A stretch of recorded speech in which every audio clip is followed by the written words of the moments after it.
नमस्कार दोस्तों, स्वागत है आप सभी का आपके अपने YouTube चैनल एजुकेशन एकेडमी में। दोस्तों, सुपर 20 सीरीज के तहत हम लोगों ने आज फिर से 20 क्वेश्चनों की श्रृंखला लेकर के प्रस्तुत हुए हैं। तो दोस्तों, ज़्यादा समय न लेते हुए हम बढ़ते हैं अपने क्वेश्चन की तरफ। तो दोस्तों, उससे पहले मैं बताना चाहता हूं कि अगर आप मेरे इस YouTube चैनल पर नए हैं तो कृपया आप मेरे चैनल को लाइक करें, सब्सक्राइब करें और साथ ही साथ दोस्तों के साथ शेयर भी करें, जिससे कि एजुकेशन क्षेत्र में जो भी बच्चे अपना करियर बनाना चाहते हैं वो इसका लाभ ले सके। तो दोस्तों, आइए हम लोग बढ़ते हैं अपने क्वेश्चन की तरफ से। पहला क्वेश्चन है, सामान्य वितरण का ओजाइफ हमेशा होता है। तो दोस्तों, ये क्वेश्चन पूछ रहा है कि जो एनपीसी होता है, नॉर्मल प्रोबेबिलिटी कर्व, उसका वक्र कैसा होता है। तो दोस्तों, अगर हम देखें तो जो एनपीसी होता है उसका वक्र कैसे होता है। एनपीसी हमेशा इस मॉडल में होता है। तो दोस्तों, ये जो कर्व है ये कर्व कैसा है। तो दोस्तों, अगर हम देखें तो ये कर्व किस तरह का है। ये कर्व जो है वो घंटे का आकार है। तो दोस्तों, सामान्य वितरण का ओजाइफ वक्र जो होता है वो हमेशा घंटे के आकार का होता है, घंटी की आकार का होता है। इस तरह से हमारा राइट आंसर क्या है, ऑप्शन बी मेरा राइट आंसर होगा। तो दोस्तों, फिर बढ़ते हैं हम अपने अगले क्वेश्चन की तरफ। अगला क्वेश्चन है, दर्शन एवं शिक्षा एक ही सिक्के के दो पहलू हैं, यह किसने कहा था। यानी दर्शन और शिक्षा को एक ही सिक्के के दो पहलू के रूप में किसने कहा था। तो दोस्तों, इसका राइट आंसर होगा सी, यानी रॉस महोदय ने जो है दर्शन और शिक्षा को एक ही सिक्के के दो पहलू के रूप में बताया है। तो दोस्तों, फिर हम बढ़ते हैं अपने अगले क्वेश्चन की तरफ। अगला क्वेश्चन है हमारा, किसी आवृत्ति वितरण में तृतीय चतुर्थांक के नीचे प्रतिशत आंकड़े पाए जाते हैं। तो दोस्तों, सबसे पहले हम जान लेते हैं कि चतुर्थांश होता क्या है। तो दोस्तों, चतुर्थांश का मतलब है किसी भी प्राप्तांकों के समूह को 4 बराबर भागों में बांट देना। यानी 100 मान करके जब हम 4 बराबर भागों में बांट देते हैं तो वही हमारा चतुर्थांक होता है। तो जैसे मान लीजिए ये रेखा है, इसको हमने जो पहले भाग में बांटा, फिर ये दूसरा भाग बांटा, ये तीसरा और ये चौथा बट जाए, यानी 1 2 3 और ये 4। तो ये क्वेश्चन पूछ रहा है कि किसी आवृत्ति वितरण में तृतीय चतुर्थांक के नीचे प्रतिशत आंकड़े पाए जाते हैं।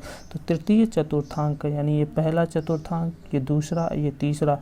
तो दोस्तों, तीसरा चतुर्थांक ये है। यहाँ तक कितने आंकड़े होंगे। तो दोस्तों, प्रत्येक चतुर्थांक में 25% होता है। तो इस तरह से 25 या 75, जो हमारा राइट आंसर होगा वो होगा 75। यानी कि तृतीय चतुर्थांक में जो प्रतिशत आंकड़े होते हैं वो कितना होते हैं, 75%। तो दोस्तों, इस तरह से हमारा राइट आंसर सी होता है। फिर हम बढ़ते हैं अपने अगले क्वेश्चन की तरफ। अगला क्वेश्चन है, निम्नलिखित में से कौन सी केंद्रीय प्रवृत्ति का मापक नहीं है। यानी केंद्रीय प्रवृत्ति की माप में कौन सी चीज़ें नहीं है इन चारों ऑप्शनों में से। दोस्तों, तो अगर हम देखें तो केंद्रीय प्रवृत्ति में जो है 3 मापें होती हैं। पहला मोड होता है, दूसरा एमडी होता है यानी जिसको माध्यिका कहते हैं, और तीसरा यम यानी मीन होता है, यानी मध्यमान, मध्यांक और बहुलक। ये 3 चीज़ें होती हैं, प्रसार नहीं होता है। तो हमारा जो क्वेश्चन पूछा गया उसके अकॉर्डिंग राइट आंसर सी होगा। यानी सी जो है, प्रसार जो होता है वो केंद्रीय प्रवृत्ति का माप नहीं है। तो दोस्तों, राइट आंसर सी होगा। फिर हम बढ़ते हैं अपने अगले क्वेश्चन की तरफ। अगला क्वेश्चन है कि सामान्य संभाव्यता वक्र का विषमता गुणांक होता है। तो दोस्तों, सामान्य संभाव्यता वक्र यानी एनपीसी का जो विषमता गुणांक होता है वो क्या होता है, 0, 100, अनंत, कोई धनात्मक संख्या। तो दोस्तों, अगर हम देखें तो जैसे हमने बताया कि एनपीसी का जो मॉडल होता है ये होता है। तो इसमें एक बीच रेखा होती है, ये बीच रेखा एम डी और एम ओ, ये तीनों को जो है बताती है कि तीनों की संख्या बराबर है। यानी जब एनपीसी होगा, कोई भी डेटा जो है संभाव्य प्रायिकता वक्र में होगा तो उसका मीन मीडियन मोड बराबर होगा, अर्थात उसमें जो है विषमता कितनी होगी, शून्य होगी, मतलब कोई भी विषमता नहीं पाई जाती है, ये है। लेकिन जैसे ही किसी वक्र में, एनपीसी वक्र में विषमता पाई जाती है तो तुरंत वो वक्र, एनपीसी वक्र कर्टोसिस और स्क्यूनेस का आकार ले लेता है, जिसको वैषम्यता या कुकुत्ता का रूप ले लेता है, तब वह एनपीसी रह ही नहीं जाता है। इसलिए सामान्य प्रायिकता वक्र या सामान्य संभाव्यता वक्र का जो विषमता गुणांक होता है वो शून्य होता है। तो इस तरह दोस्तों ये हमारा राइट आंसर जो होगा वो होगा शून्य। तो दोस्तों फिर हम बढ़ते हैं अपने अगले क्वेश्चन की तरफ। अगला क्वेश्चन हमारा है संख्याओं में, यानी जिसमें संख्याएं दी गई है 7, 8, 1, 12, 9, 11, 7 का मध्यांक क्या होगा। यानी इसमें पूछा गया है जो वो क्या पूछा गया है, यम डी पूछा गया है। तो यम डी ज्ञात करने के लिए हम क्या करते हैं, n+1/2वां पद। तो दोस्तों हमें इस तरह से हम ज्ञात करते हैं। तो हम सबसे पहले क्या करते हैं, जिस प्राप्तांकों का समूह दिया गया है उसको असेंडिंग या डिसेंडिंग आर्डर में बदल लेते हैं। तो दोस्तों असेंडिंग या डिसेंडिंग आर्डर में बदलने के लिए हमें क्या करना होगा, सबसे पहले 1 लिखेंगे, फिर 7 लिखेंगे, फिर 7 लिखेंगे, फिर 8 लिखेंगे, फिर 9 लिखेंगे, फिर 11 लिखेंगे, फिर 12। इस तरह से हमारे पास हमने इसको क्या किया, बढ़ते क्रम में लिख लिया। तो ये हो गया 1, 7, 7, 8, 9, 11, 12। तो 1, 2, 3, 4, 5, 6, 7 हमारे पास n कितना है, 7 हो गया। फिर हमने 1 जोड़ के बटा 2 भाग दिया तो 8/2 हो जाएगा बराबर 4। वहाँ प्राप्तांक जो होगा वही हमारा क्या होगा, मध्यांक बताएगा, वही हमारा मीडियन होगा। तो दोस्तों अगर हम असेंडिंग डिसेंडिंग आर्डर में जो हमने बदला है उसके अकॉर्डिंग हमने देखा बढ़ते क्रम में, तो हमारा चौथा क्रमांक होगा 1, 2, 3, यानी 8वां, ये 8 जो होगा वो क्या होगा, हमारा चौथा प्राप्तांक होगा, अर्थात जो हमारा मीडियन होगा वो क्या होगा, 8 होगा। तो दोस्तों इस तरह से हमारा जो राइट आंसर होगा वो सी होगा। तो दोस्तों जब हमारे पास संख्याएं दी गई हो और हमसे मध्यांक पूछा जाए तो हम कुछ नहीं, सबसे पहले करते हैं उसको हम असेंडिंग डिसेंडिंग आर्डर में बदल लेते हैं। फिर हम क्या करते हैं, n+1/2वां पद का जो उसका सूत्र है उसमें रख करके फिर हम मध्यांक की गणना करते हैं। तो इस तरह से जो हमारे पास ये न्यूमेरिकल दिया गया है उसका जो राइट आंसर है वो है ऑप्शन सी, यानी 8 वर्ष। तो इस तरह से दोस्तों हम फिर बढ़ते हैं अपने अगले क्वेश्चन की तरफ। अगला क्वेश्चन है भारत में प्रथम मुक्त विश्वविद्यालय की स्थापना हुई थी। तो दोस्तों अगर देखें तो भारत में सबसे पहले मुक्त विश्वविद्यालय की स्थापना जो है दूरस्थ शिक्षा की बात अगर की जाए तो 1982 में जो है हुआ था, और ये हुआ था आंध्र प्रदेश में जो है भीमराव अंबेडकर यूनिवर्सिटी के नाम से उस सर्वप्रथम जो है डिस्टेंस एजुकेशन जो है खोला गया था। लेकिन अगर भारत में मुक्त दूरस्थ शिक्षा की बात अगर सबसे पहले किया जाए तो कभी कभी हमारा आंसर इग्नू भी होता है, क्योंकि इग्नू जो है वो हमारे यहाँ 1985 में इसकी स्थापना हुई थी। तो फिर दोस्तों हम बढ़ते हैं अपने अगले क्वेश्चन की तरफ। अगला क्वेश्चन है व्यक्तित्व, व्यक्ति के अंदर उन मनोशारीरिक गुणों का गत्यात्मक संगठन होता है जो वातावरण के साथ उनका एक अनूठा समायोजन स्थापित करता है। यह कथन किसने कहा है। तो दोस्तों ये जो व्यक्तित्व का जो ये परिभाषा दी गई है या ये जो कथन है वो है आलपोर्ट महोदय का। आलपोर्ट ने कहा कि व्यक्ति जो है व्यक्तित्व जो है वह व्यक्ति के अंदर मनोशारीरिक गुणों का गत्यात्मक संगठन होता है और ये वातावरण के साथ एक अनूठा समायोजन भी स्थापित करता है। तो इस तरह से दोस्तों जो हमारा राइट आंसर है वो है कौन सा, वो होगा ऑप्शन ए। फिर दोस्तों बढ़ते हैं हम अपने अगले क्वेश्चन के। अगला क्वेश्चन है कि माध्यमिक शिक्षा आयोग के अध्यक्ष कौन थे। माध्यमिक शिक्षा आयोग यानी जो 1952 52-53 में आया था। तो 52-53 में जो आया था इसको माध्यमिक शिक्षा आयोग कहते हैं, इसे मुदालियर आयोग कहते हैं। तो इसके जो अध्यक्ष थे वो कौन थे? डॉक्टर लक्ष्मण स्वामी मुदालियर, यानी जो माध्यमिक शिक्षा आयोग के अध्यक्ष थे वो डॉक्टर लक्ष्मण स्वामी मुदालियर थे। इस तरह से हमारा जो राइट आंसर होगा ऑप्शन बी होगा, डॉक्टर लक्ष्मण स्वामी मुदालियर। तो दोस्तों फिर हम बढ़ते हैं अपने अगले क्वेश्चन की तरफ। KR20 इसके मापन के लिए संबंधित है, यानी जो KR20 सूत्र दिया गया है वह किसके मापन के लिए है? तो दोस्तों KR20 को हम कूडर रिचर्डसन 21 नाम से भी जानते हैं। तो जो KR21 है वो विश्वसनीयता ज्ञात करने की एक विधि है या एक सूत्र है जिसके माध्यम से हम विश्वसनीयता को ज्ञात करते हैं। तो इस तरह से दोस्तों हमारा जो राइट आंसर है ऑप्शन बी है। फिर दोस्तों हम बढ़ते हैं अपने अगले क्वेश्चन की तरफ। अगला क्वेश्चन है कि लॉरेंस कोहलबर्ग निम्नलिखित में से किस क्षेत्र से संबंधित हैं?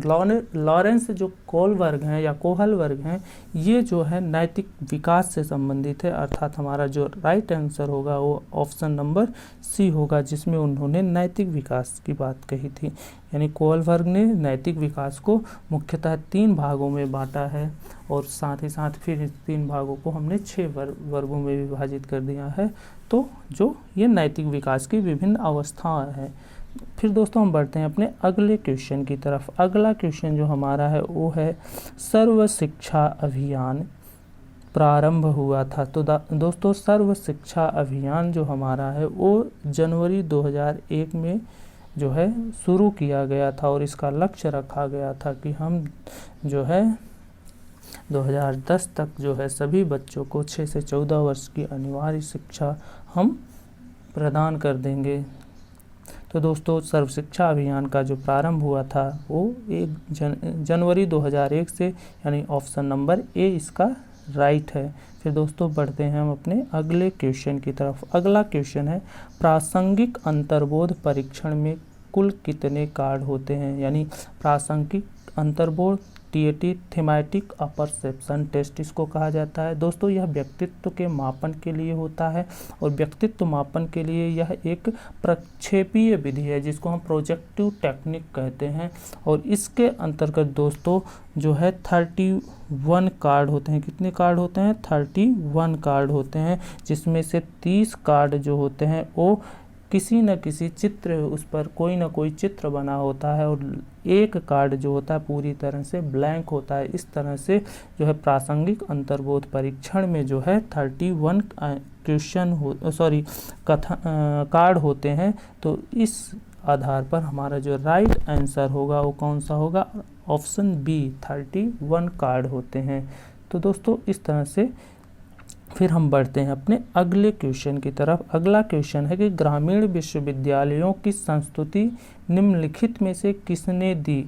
दोस्तों अगर हम देखें तो जो हमारा 1948-49 में राधाकृष्णन आयोग, जिसको विश्वविद्यालय आयोग भी कहा जाता है, गठित हुआ था, तो उसने जो है सबसे पहले ग्रामीण विश्वविद्यालय खोलने की बात कही थी। जो दोस्तों जो राधाकृष्णन आयोग था उसके अध्यक्ष डॉक्टर राधाकृष्णन थे। तो इस आधार पर हम कहेंगे कि ग्रामीण विश्वविद्यालयों की जो संस्तुति थी उसको किसने दी थी? डॉक्टर राधाकृष्णन ने दी थी। इस आधार पर हमारा ऑप्शन ए सही होता है। तो फिर दोस्तों हम बढ़ते हैं अपने अगले क्वेश्चन की तरफ। अगला क्वेश्चन है कि एक आदर्श सामान्य वक्र में वक्रता दिशा परिवर्तन बिंदु होता है। तो दोस्तों NPC का जो वक्र होता है हमने बताया, उसका जो वक्र इसी आकार से होता है। तो ये बीच में एक रेखा होती है, फिर यहाँ से ये मुड़ा होता है, फिर यहाँ से, फिर ये और ये, फिर यहाँ, फिर यहाँ। तो दोस्तों इस तरह से अगर हम देखें तो जो NPC है उसमें सबसे पहले वक्रता परिवर्तन कहाँ पर होता है? तो दोस्तों अगर देखें तो इस बिंदु से और इस बिंदु से वक्रता परिवर्तन होता है, अर्थात इस केंद्र की जो फैलाव होता है, यानी इसको हम +1 कहते हैं, +2 कहते हैं, ये +3 होता है, इधर -1 -2 और ये -3 होता है। तो दोस्तों अगर हम देखें तो जो दिशा परिवर्तन होता है वो केंद्र के +1 या -1 SD तक होता है, अर्थात ऑप्शन बी हमारा जो है वो राइट है। तो इस आधार पर हम कहेंगे कि जो एक NPC होता है उसमें दिशा परिवर्तन जो बिंदु होता है वह केंद्र का +- 1 SD होता है। इस तरह से ऑप्शन नंबर 20 हमारा राइट है। फिर दोस्तों बढ़ते हैं हम अपने अगले क्वेश्चन की तरफ। अब अगला क्वेश्चन है कि जब पूर्व ज्ञान वर्तमान ज्ञान या वर्तमान अधिगम में बाधक बनता है तब ऐसा अधिगम कहलाता है। यानी जब हमारा पहले सीखा हुआ ज्ञान आगे जो हम या तुरंत या वर्तमान परिस्थिति में जो हम ज्ञान सीख रहे हैं उसमें अगर बाधा पहुंचाता है तो हम क्या कहेंगे। हम इस तरह का जो अधिगम होता है उसको हम ऋणात्मक अधिगम कहेंगे, अर्थात हमारा राइट आंसर होगा सी, ऋणात्मक अंतरण होगा, ऋणात्मक स्थानांतरण होगा। तो दोस्तों इसका राइट आंसर सी होगा। फिर दोस्तों हम बढ़ते हैं अपने अगले क्वेश्चन की तरफ। अगला क्वेश्चन है कि भारतीय शिक्षा आयोग, जिसको हम कोठारी आयोग कहते हैं, उसकी नियुक्ति कब हुई थी। तो दोस्तों बहुत ही पॉपुलर क्वेश्चन है और बहुत पॉपुलर आयोग है। तो यह आयोग जो है 1964 में स्थापित किया गया था और इसने अपना रिकमेंडेशन जो है 1966 में सरकार को प्रस्तुत किया था। तो इस तरह से भारतीय शिक्षा आयोग यानी कोठारी आयोग 1964 में स्थापित हुआ और हमारा राइट आंसर होगा बी। फिर दोस्तों हम बढ़ते हैं अपने अगले क्वेश्चन की तरफ, जिसमें है कि प्लेटो का विवेकानंद से वही संबंध है जो रूसो का है। तो दोस्तों अगर हम देखें तो जो प्लेटो हैं वो भी आदर्शवादी हैं और विवेकानंद भी हमारे आदर्शवादी हैं, या यूँ कहें कि ये भी अध्यात्म को विचारों की सत्ता को मानते हैं। उसी तरह से रूसो जो है वो प्रकृतिवादी है। तो जो ऑप्शन दिया गया है उस ये चारों गांधी जी, टैगोर, राधा कृष्ण और जाकिर हुसैन में तो सबसे ज़्यादा प्रकृतिवादी हमारे टैगोर थे। तो इस तरह से रूसो का वही संबंध टैगोर से होगा और राइट आंसर वी होगा।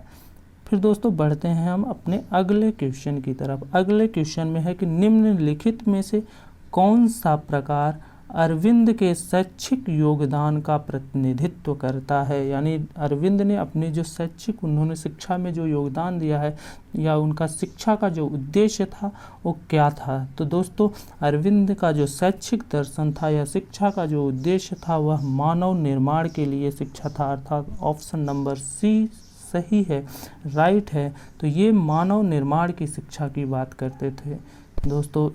फिर हम बढ़ते हैं अपने अगले क्वेश्चन की तरफ। अगला क्वेश्चन है लिपजिंग में विश्व की प्रथम मनोविज्ञानशाला स्थापित करने वाला मनोवैज्ञानिक कौन है। यानी जो विश्व की सबसे पहली मनोविज्ञानशाला स्थापित हुई थी वो लिपजिंग में हुई थी। लिपजिंग शहर है ये जर्मनी में है, या यूँ कहें तो इस मनोविज्ञानशाला की स्थापना करने वाले मनोवैज्ञानिक कौन थे। तो दोस्तों इसका राइट आंसर होगा विलियम वुंट, यानी ऑप्शन बी सही होगा।